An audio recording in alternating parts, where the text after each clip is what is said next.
বললেন যে মাঝখানে কে আসবে, সেটা তো একটা ল ছিলই আমাদের।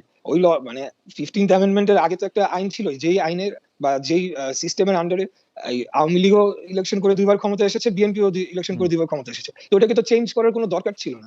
মানে এটা তো তারা ইচ্ছাকৃতভাবে পরিকল্পনা মাফিক করেছে যে অ্যামেন্ডমেন্টটা। সর্বশেষ প্রধান বিচারপতি সেই সময় দায়িত্ব নেবেন, মানে এরকম একটা সরকারের কথা কি আপনারা ভাবছেন?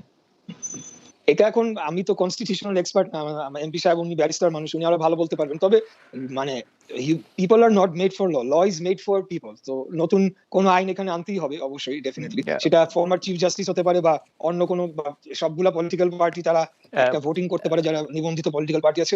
দেয়ার other ways I am sure. আপনারা কি নিয়ে আলোচনা করেছেন আসলে, যে ধরা যাক আপনার আন্দোলনে সফল হলেন, ধরেন আপনাকে আমরা রাজপথে খুবই সক্রিয় দেখি, ধরা যাক এমন হইলো যে আগামীকালই আন্দোলনে সফল হয়ে আওয়ামী লীগ সম্মত হলো যে তারা ক্ষমতা থেকে চলে যাচ্ছে, তখন কি হবে সেটি কি আপনাদের ভাবনায় আছে? অবশ্যই আছে। সেটা আমাদের দলীয় ফোরামে আমাদের যারা এই বিষয়ে অত্যন্ত এক্সপার্ট, আমি তো অনেক জুনিয়র পার্টিতে, আমাদের অনেক ফর্মার জাস্টিসরা রয়েছেন, অনেক বড় বড় লয়াররা রয়েছেন, তাদের অবশ্যই আমাদের ফোরামে আলোচনা হয়। এবং আমি যতটুকু জানি যে খুব মানে আপনি যে একটা কোয়েশ্চেন সবসময় করা হয় যে বিএনপি তো বলতেই পারে না যে কারা কে বা কে ক্ষমতা নিবে ইন্টারিম পিরিয়ডটাতে, সেটা নিয়ে আমার মনে হয় আমাদের পার্টি থেকে একটা রূপরেখা আসতে পারে ভেরি সুন। এটা আমার যতটুকু আমি জানি। আর দ্বিতীয় বিষয় হলো যে এটা তো যে কোনো মানে আওয়ামী লীগ যদি কালকে ডিসাইড করে, they are also one of the মানে লার্জ পলিটিক্যাল পার্টি, তাই না? তাদের তো বিশাল, তখন আওয়ামী লীগ বিএনপিও তো ডায়লগে বসতে হবে, তখন একটা আলাপ আলোচনা নিশ্চয়ই আসবে, তারা একটা পরামর্শ দিবে, আমরা একটা দিব, আরো অন্যান্য পার্টিগুলো রাইট, মানে ডায়লগটা হবে আওয়ামী লীগ ক্ষমতা থেকে ছাড়লে পরে, তারপরে না, এটা যদি এখন আওয়ামী লীগ ঘোষণা দেয় বা একটা ডেডলাইন দেয়, একটা টাইমলাইন দেয় যে তারা এইভাবে ক্ষমতা ছাড়তে চায়, রাইট, আওয়ামী লীগ যদি এখন ঘোষণা দেয় যে তারা ক্ষমতা ছাড়তে চায়, তাহলে তাদের মধ্যে আলোচনা হতে পারে, তাই তো?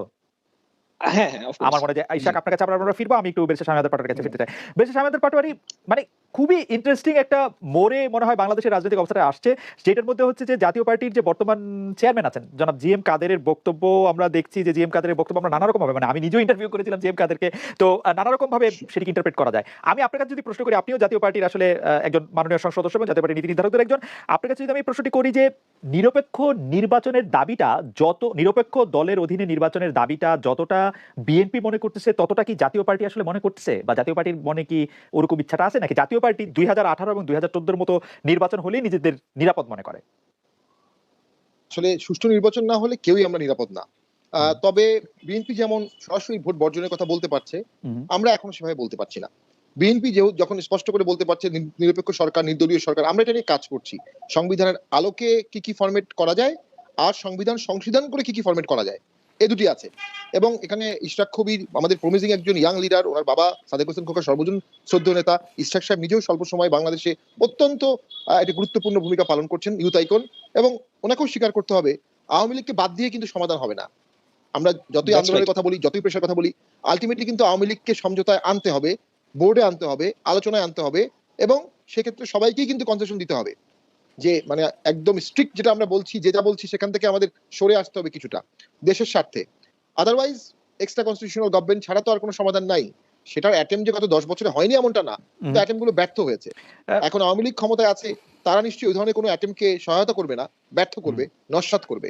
এবং ড্রাইভিং হুইলে আছে, দ্যাট ইজ ইম্পর্টেন্ট। একটা সরকার যখন ড্রাইভিং হুইলে থাকে, তখন তার হাতে কিন্তু সমাধানের পথও বেশি আছে, আবার সমাধান না করার পথটাও তার হাতে আছে। এবং আমি মনে করি এই ক্ষেত্রে ডেফিনেটলি বিএনপি একটা ভালো কাজ করছে, তারা জ্বালাপোড়া করছে না, কিন্তু শক্তি প্রদর্শন করছে, এবং সরকারও কিছুটা তাদেরকে শক্তি প্রদর্শন করার সুযোগ দিচ্ছে। জাতীয় পার্টিও এখনো হম্বিতম্বি স্টেজে আছে। আমরা কথা বলে আমাদের গুরুত্ব এবং কথা বলে জাতীয় স্বার্থ রক্ষার চেষ্টা করে যাচ্ছি। আপনি এই প্রশ্নটার উত্তর দিবেন কিনা, মানে নিজেদের মধ্যে আলাপ আলোচনা করছেন বলে কি আপনারা আসলে বড় দুই দল, যদি আমরা বিএনপি আওয়ামী লীগের সাথে করি, তাদের সাথে কোনো দর কষাকষির মধ্যে আছেন? মানে এমন একটা হিন্ট আমরা পাচ্ছি যে জাতীয় পার্টি একটু বিএনপির সঙ্গে চলে যেতে পারে, বা জাতীয় পার্টি আওয়ামী লীগের সঙ্গে থেকে যেতে পারে, ওরকম করে একটা দর কষাকষি কি চলছে কিনা সামনে বা পিছনে? না না না, এই ধরনের কোনো দর কষাকষির আলামত বা চিহ্ন আমি অন্তত পাইনি। এই মুহূর্তে আমাদের লক্ষ্য হচ্ছে নিজেদের শক্তি স্থাপন করা, এবং লক্ষ্য হচ্ছে জাতীয় রাজনীতি নিজের অবস্থান পরিষ্কার করা, যে আমরা জনগণের স্বার্থে আছি, জনগণের পক্ষে কথা বলি। দেখুন, ইভিএম নিয়ে বিএনপি তো নির্বাচন কমিশনের সংলাপে যায়নি। গুরুত্বপূর্ণ দলের মধ্যে একমাত্র জাতীয় পার্টি সুস্পষ্টভাবে বলেছে ইভিএম আমরা চাই না, চাই না এবং চাই না, এখনো বলে যাচ্ছে। আমরা কিন্তু এই বিষয়ে কনসিস্টেন্টলি বলে যাচ্ছি, এবং আমাদের বলা বা অন্যান্য অনেক কারণেই কিন্তু ইলেকশন কমিশন ইতিমধ্যে বলেছে 150-এর বেশি পারবো না, এবং এটা আস্তে আস্তে আরো কমছে। তো এই কিছু অর্জন তো আমাদের হচ্ছে, ভোটের এখনো 1 বছর 4 মাস আছে, অর্জন করার দিন তো এখনো শেষ হয়ে যায়নি। রাজনীতিতে শেষ কথা বলে কিছুই নাই। জি, ইঞ্জিনিয়ার ইশরাক হোসেন, ব্যারিস্টার শামীম আহমেদ পাটোয়ারি আমাকে হয়তো ঠিক করে দিবেন যদি আমি ভুল বলি। সেটি হচ্ছে যে আমরা কিন্তু দেখেছি যে এই তত্ত্বাবধায়ক সরকারের দাবি বাংলাদেশে একবার প্রতিষ্ঠিত হয়েছে। আমি 1996 সালে কথা বলছি। সেই সময় তত্ত্বাবধায়ক সরকারের দাবি প্রতিষ্ঠা করার জন্য যারা নেতৃত্ব দিয়েছে সেই দলটির নাম আওয়ামী লীগ, অন্যান্য বিরোধী দল সেই সময় তাকে সাহায্য করেছে। তো যদি এই রকম জনগণকে সাথে নিয়ে আপনারা সেরকম আন্দোলন করে ক্ষমতাসীন দলকে বাধ্য করতে না পারেন, তাহলে কি ধরে নিতে হবে যে বাংলাদেশের জনগণ আসলে তত্ত্বাবধায়ক সরকার ব্যবস্থা বা আওয়ামী লীগকে সরাইতে হবে এরকম চায় না? এটি কি ধরে নিতে হবে, মানে যেরকমটা আওয়ামী লীগের লোক থেকে বলা হচ্ছে আর কি? জি, আমি প্রথমে একটু আমাদের এমপি সাহেবের একটা কথার একটু ছোট উত্তর দিতে চাই। এই সরকার আমাদেরকে কিন্তু কোনো স্পেস দিচ্ছে না। ইভেন গতকাল মিরপুরে আপনারা দেখেছেন কিভাবে আমাদের সমাবেশে ন্যাক্কারজনকভাবে সন্ত্রাসী হামলা চালিয়েছে এই আওয়ামী লীগের যারা ওই এলাকার নেতাকর্মীরা রয়েছেন। আমাদের ৩ জনকে গত ১.৫ মাসের মধ্যে ৩ জনকে সরাসরি গুলি করে হত্যা করা হয়েছে। যাই হোক, এই বিষয়গুলো আপনারা জানেন। আমি জাস্ট বলতে চাই যে কোনো স্পেস দিচ্ছে না। আমরা সকল কিছু সহ্য করে আমরা লড়াই করেই কিন্তু এখনো আমাদের নিজের শক্তিতে এবং জনগণকে সাথে নিয়ে, যেহেতু এই সরকার বহু অপকর্ম করেছে, দেশের অর্থনীতি ধ্বংস করেছে, বিচার বিভাগকে ধ্বংস করেছে, মানুষের মৌলিক অধিকার হরণ করেছে। মানুষ এখন ত্যক্ত বিরক্ত হয়েছে, তারা মুক্তি চায়। এজন্য তাদেরকে নিয়ে আমরা এখন একটা ফোর্স তৈরি করে আমরা আমাদের কর্মসূচিগুলো পালন করে যাচ্ছি। আর দ্বিতীয় বিষয় হলো, আওয়ামী লীগ যা বলে তা কোনোদিনও বিশ্বাস করে না। আর তাদের সাথে তাদের কথার কোনো যুক্তি আমি বিশেষ করে এখন তো কোনো যুক্তিই আমরা খুঁজে পাই না। এখন জনগণ অবশ্যই চাচ্ছে। এখন জনগণ কি চাচ্ছে কি চাচ্ছে না সেটা আওয়ামী লীগের ক্ষমতায় থাকুক সেটা জনগণ চায় কি চায় না সেটা মেজার করার একমাত্র মানে রেকগনাইজড উইথ একটা ফেয়ার ইলেকশন। তারা তো ওইটা দিবে না।